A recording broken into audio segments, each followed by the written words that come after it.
السلام عليكم. اولا بحب اقول لك ان الفيديو ده فيه الروشتة حرفيا، والله فعلا فيه الروشتة حرفيا. وانا بتحداك لو سمعت الفيديو للنهاية وما طلعتش باي استفادة منه، اديني بتحداك حرفيا لو ما طلعتش باي استفادة من الفيديو. تمام؟ طبيعي عندنا تراكمات في المواد الدراسية بتاعتنا. تمام؟ طيب هنجيب ازاي حل التراكمات دي؟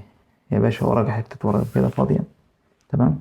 هتعمل فيها، تكتب فيها مثلا المواد بتاعتك. كيمياء مثلا عندي متراكم مثلا كذا كذا كذا، الفيزياء متراكم كذا كذا كذا. تكتب اللي عليك متراكمين. تمام؟ هتيجي تقسمهم. تمام؟ دول بالنسبة ايه؟ للتراكمات. دول بالنسبة للتراكمات بتاعتنا. كده احنا مسكنا المشكلة، عرفنا المشكلة بتاعتنا. هنخش على ايه بعد كده؟ على حل المشكلة. طيب عامل لك برنامج هنذاكر فيه 60 ساعة حرفيا في الأسبوع. كم؟ 60 ساعة في الأسبوع حرفيا والله. طيب شروط البرنامج دي، أول حاجة يا باشا رقم واحد إنه يكون عندك خلاص النية لله.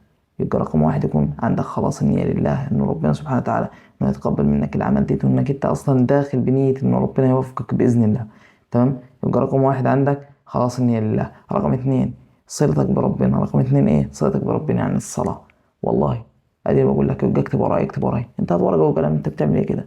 هات ورقة وقلم واكتب ورايا. رقم واحد، رقم واحد ايه؟ يبقى خلاص النية لله. انه تبقى دايما وانت بتذاكر خلاص النية ربنا سبحانه وتعالى، انه قال في كتابه العزيز: وأن ليس للإنسان إلا ما سعى وأن سعيه سوف يرى ثم يجزاه الجزاء الأوفى. صدق الله العظيم. يبقى رقم واحد عندنا خلاص النية لله. رقم اتنين صلتك بربنا، انك بتكون الصلاة تواظب على الصلاة بتاعتك. يبقى رقم تكتب اللي معايا، اكتب معايا.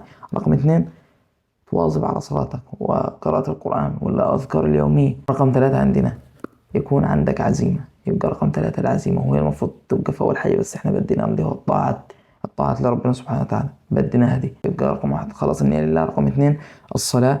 رقم ثلاثة ايه؟ رقم ثلاثة إنه يكون عندك عزيمة. دول بالنسبة ايه؟ لشروط البرنامج.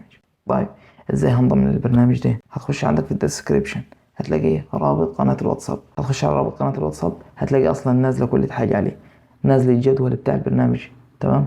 كل يوم هنذاكر قد ايه فيه، كل يوم هنذاكر كام ساعة يعني وزي كده. تمام؟ احنا هنذاكر اصلا لايف. يعني انا بص حاجة اسمها ستادي ويز مي لايف، ان انا بذاكر تمام وانت بتذاكر، بس انا بذاكر كده قدامك كده لايف مباشر يعني. تمام؟